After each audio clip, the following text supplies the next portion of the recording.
ಭಕ್ತಿವಂತರಾಗಿದ್ದೀರಿ ಅಂದರೆ ನೀವೊಬ್ಬರಿಂದ ನಿಮ್ಮ ಕುಟುಂಬ ರಕ್ಷಿಸಲ್ಪಡುತ್ತೆ.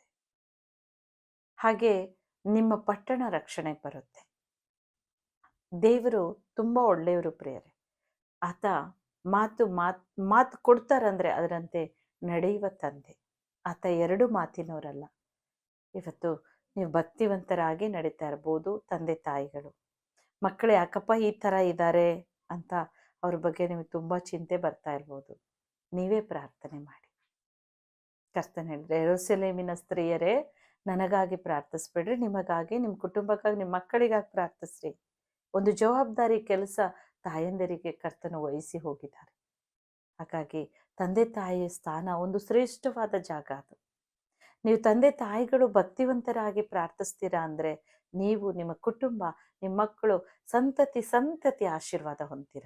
ಸಂತತಿ ಸಂತತಿ ಕೂಡ ರಕ್ಷಿಸಲ್ಪಡ್ತಾರೆ.